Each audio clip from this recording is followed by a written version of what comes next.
world number one, another first-time winner on the LPGA, Canadian content on NBC and the Golf Channel, and what is with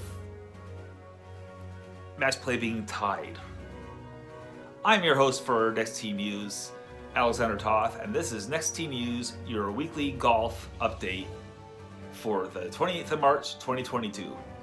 So, leading off in Austin, Texas, we had the Dell Match Play event, the WGC, and I just want to say first and foremost that I hate the new format. I hate the way that it's been. Can we just go back to a double knockout or whatever and be done with it? I realize that the corporate sponsors wouldn't be happy with that, and it's all about appeasing them. But you know what? I am so done with that format. Make it double knockout. Once you lose, you're gone. And speaking of once you lose and you're gone, you know what? Why a constellation match? I don't understand that. I mean, if I were DJ and Corey Connors, I would have been, you know what? I'm good, you're good, let's go home. Forget it, screw it. But again, the corporate sponsors, that's where the money comes from, and they got to do what they got to do to make them happy. But anyways, Scottie Scheffler, congratulations. You are now the number one golfer in the world. And I would never have seen this coming in late 2020 or 2021 as far as that goes. But yet, here we are. Scottie, you've done an amazing job this year. You've played great golf, and you definitely deserve the number one place in men's golf right now. Congratulations, and man, oh man, you are on fire. And you know what? If I were a betting man, which I'm not, I'm putting money on you right off the hop for the Masters. Because you know what?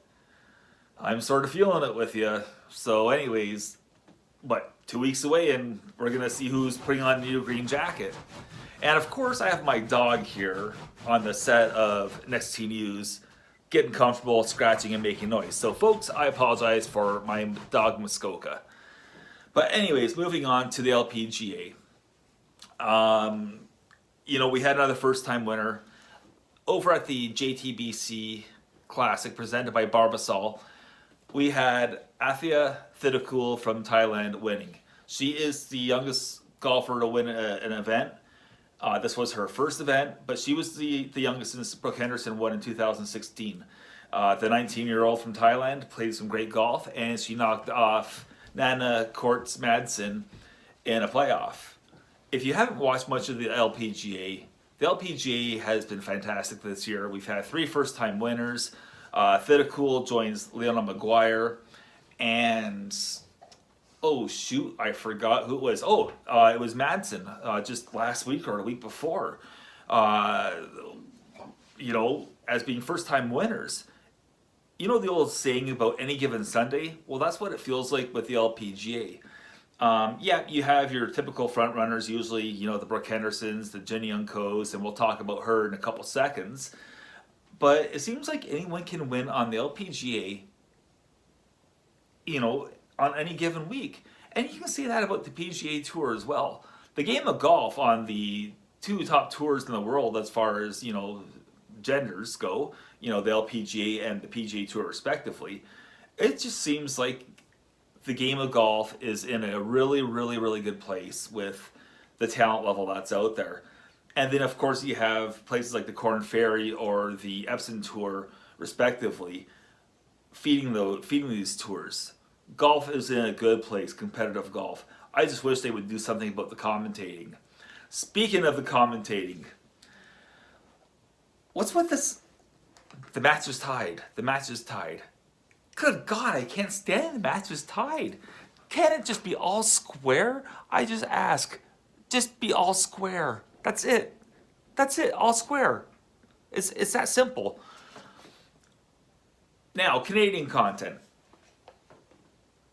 One thing that really irritates me about NBC, and it's not really just about Canadian content, but the Golf Channel or NBC or CBS or whoever is televising any given event on any given weekend, it just seems like that whenever there's a Canadian on the top of the leaderboard or on the first page of the leaderboard, you don't see them. You see everybody else, but you don't see the Canadian. Now, like I say, it's not like that for just Canadians, because there'll be guys on the front page of the leaderboard that you don't see a shot from on any given week. But hey, if it's someone like Kisner or someone, hey, we'll just blow them up. But anyways, this weekend we saw a lot of Corey Connors, because of course he made it all the way to the semifinals, and I'm not too sure how many people chose Corey to be there, considering he went 0-3 last year at the same event. Corey Connors, he has a great swing. He's always in tempo. He's just smooth, and you know what? You can see him just ramping up, getting ready for major season, which is about to begin in a week and a half with the Masters. While I'm talking about Canadians, I got to talk about Maude-Aimee LeBlanc on the LPGA. She has quietly put together a nice start to her 22 season, and this weekend was no different. You know, it's sort of funny. The game of golf, as we all know, it's a funny game. Weird things happen. Last week she teed it up on the Epsom Tour. What happened? She missed the cut. Then you you fast forward the clock to this weekend with the JTBC Classic, and there she is. She finished with a score of, I think, 14 under for a fourth place finish. Maude-Aimee, she is quietly putting another Canadian flag on leaderboards on the LPGA, joining the likes of Brooke Henderson. And you know what? There's many more to come.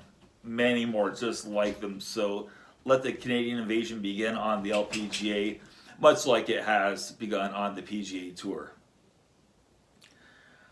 Jin Young Ko. Is there a golfer that, other than Scottie Scheffler, who might be hotter at the moment than Jin Young Ko? Unfortunately, I think I went as far as jinxing her this past weekend, because her unbelievable streak of rounds in the 60s came to a halt, and actually she had back-to-back bogeys for the first time in however long. So anyways, hopefully when I put a post up about her on social media, I'm hoping that I really didn't jinx her. So Jin Young, I am so sorry that I jinxed you, but she is unbelievable to watch. And if you haven't watched any LPGA action or seen Jin Young Ko play some golf, you're really doing yourself a disservice. She's been unbelievable over the last 2 years or however long it's been now. She's a legit superstar. I mean, there's no other way to put it.